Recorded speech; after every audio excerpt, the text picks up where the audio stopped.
Oi, gente, tudo bem com vocês? Espero que sim. Espero que vocês estejam todo mundo bem. Na sua casa esteja todo mundo bem. Se não tá, vai ficar em nome de Jesus. Vim trazer uma história para vocês da Bíblia também, tá? Fala sobre um amigo de Jesus. Você sabia que você pode ser amigo de Jesus? Você é amigo de Jesus? Eu sou amiga de Jesus e quero ser cada dia mais amiga próxima dele. Então você, se não é, você pode ser, tá? Como é que pode ser? Fazendo as coisas que agradam a ele, falando com ele. Você sabia que ele gosta quando você fala com ele? E não é só falar quando tá precisando, não. Ai, papai do céu, eu queria tanto aquela boneca.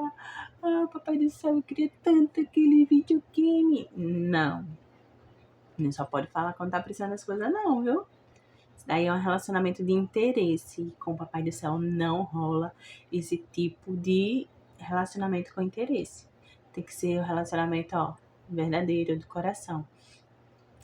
E aconteceu que a história dessa pessoa que eu vou contar hoje, desse homem, ele não estava sendo tão verdadeiro. Vamos lá. Senta aí que eu vou te contar. A história passa de um homem que Deus queria usar para evangelizar uma cidade. A cidade de Nínive. Mas essa cidade lá de Nínive tinha muitas pessoas violentas, tinha pessoas que estavam desagradando muito ao Papai do Céu. E Papai do Céu mandou Jonas ir lá levar o evangelho, falar lá do amor de Deus para aquelas pessoas. Só que Jonas, ele olhou para aquele povo lá e disse: quero ir não. Mas ele não queria ir só por não querer ir. Ele não queria ir porque eles achavam que aquelas pessoas lá não mereciam arrependimento. Porque aquelas pessoas eram má de coração. Elas eram violentas, elas desejavam mal e elas estavam cheias de pecados. E assim, a gente, como crente, como cristão, a gente não pode se achar melhor do que o outro.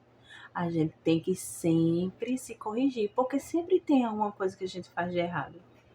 O que não pode é a gente se acomodar. Por exemplo, eu sou crente, então eu não danço música mundana, eu não falo palavrão, então eu sou perfeita. Eu não erro.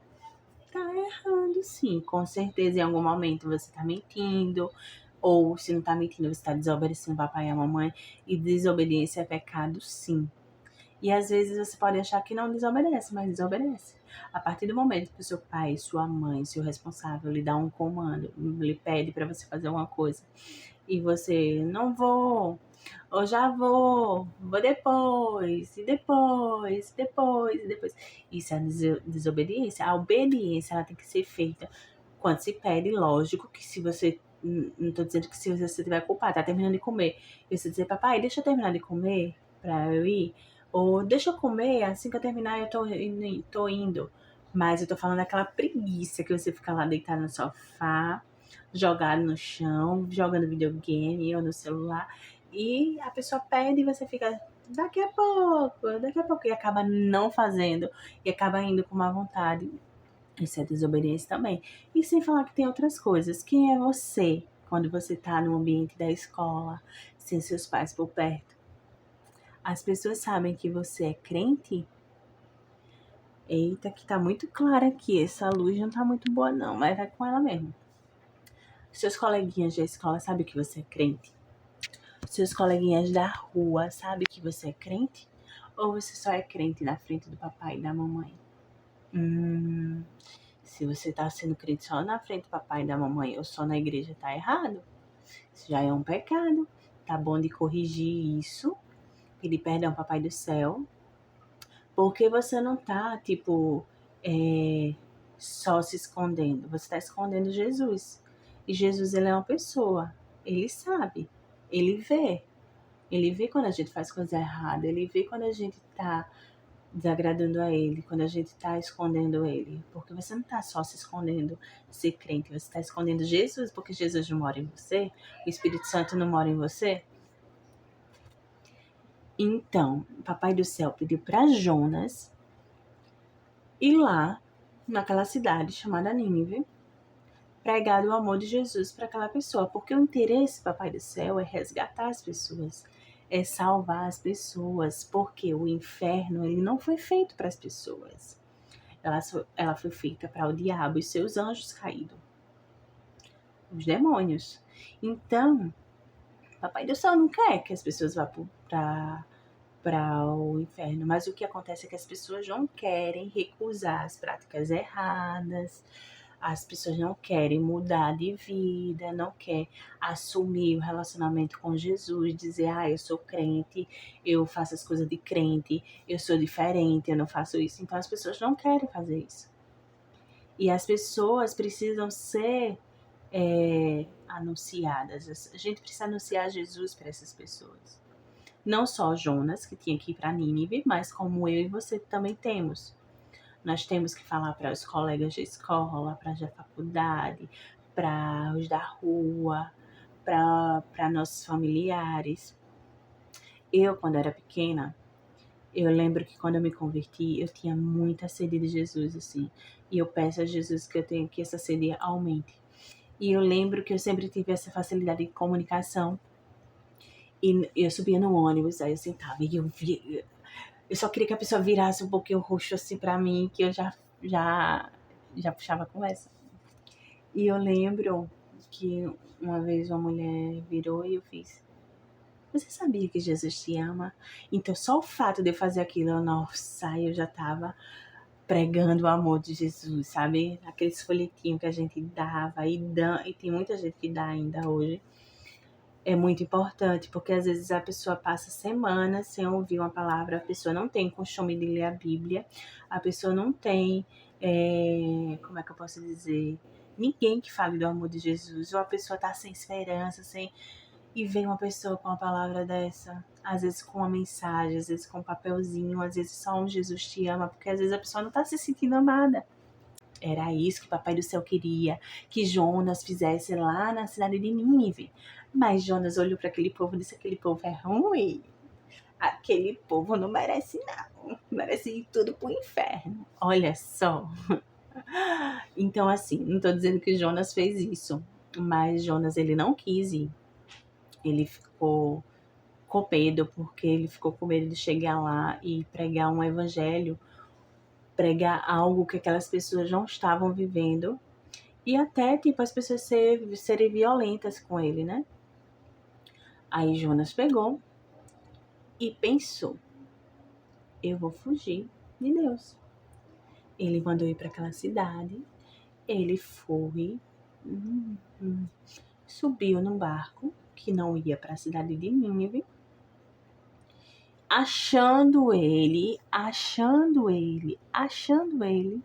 que ia enganar a Deus, o Criador. Meu Deus do céu! Oh, não! Ele achou que ia enganar o Criador. Como é que pode enganar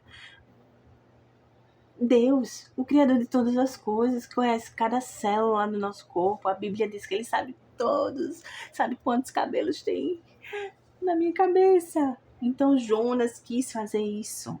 Meu Deus. Subiu no barco. E lá se escondeu, né, tal.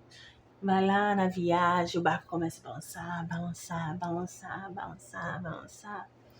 E o que eu acho muito interessante nessa história, um ponto que me chama muita atenção, é quando um daqueles homens que estava lá no barco, ele disse: peraí, isso aqui não tá normal. Isso daqui não tá normal. Porque não é assim. Mesmo nas chuvas violentas, nos ventos fortes, o mar não responde desse jeito. Alguém aqui é culpado.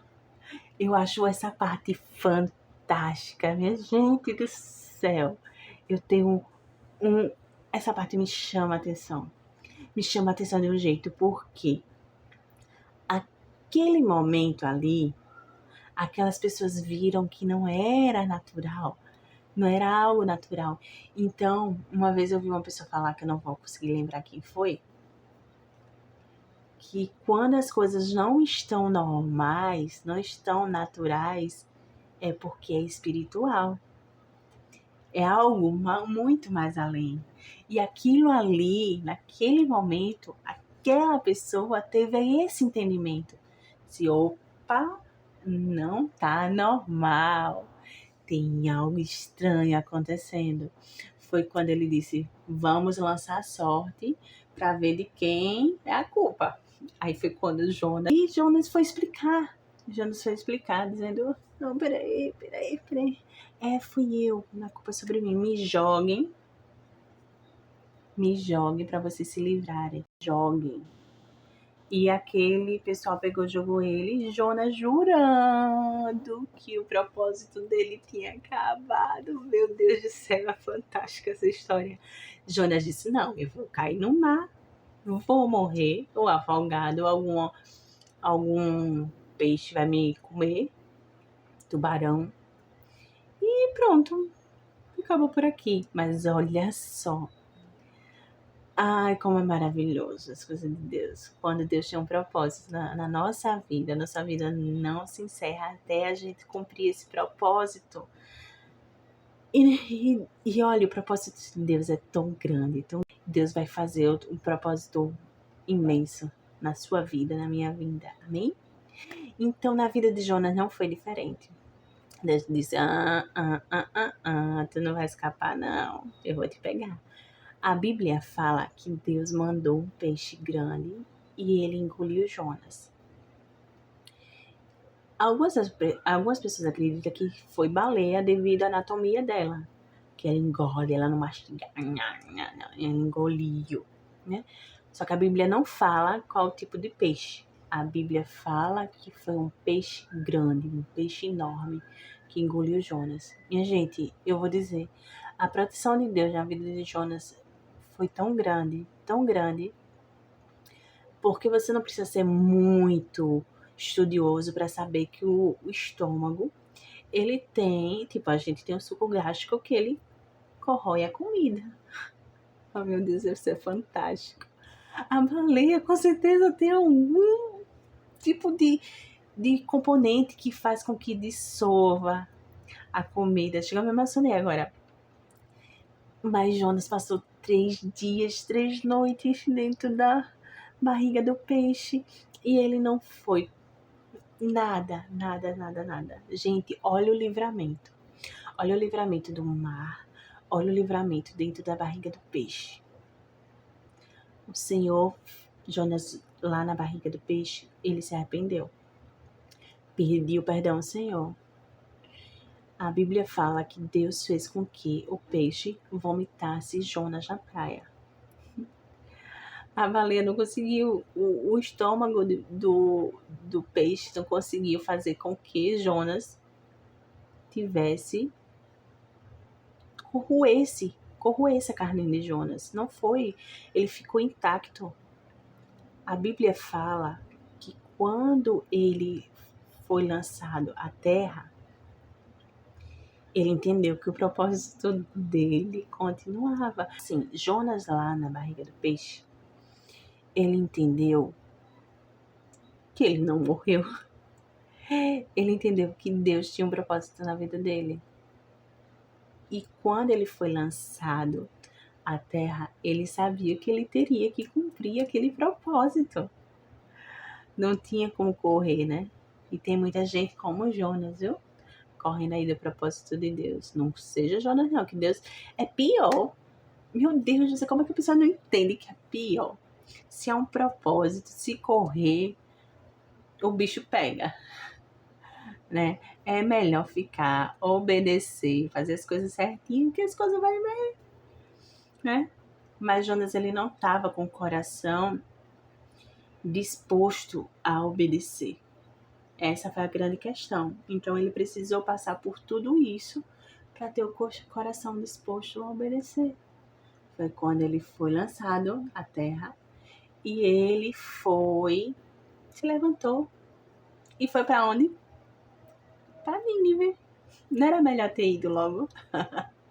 E olha que interessante. Então, Jonas foi lá, pregou o amor de Deus para aquelas pessoas se arrependeram, aceitaram Deus em seu coração. Agora me diz se Jonas não fosse lá, o que teria acontecido? Bom, gente, é isso. Espero que vocês tenham gostado. Se você gostou, deixa o joinha, deixa o comentário de vocês aí para eu saber e trazer mais história como essa da palavra de Deus. Beijo, tchau!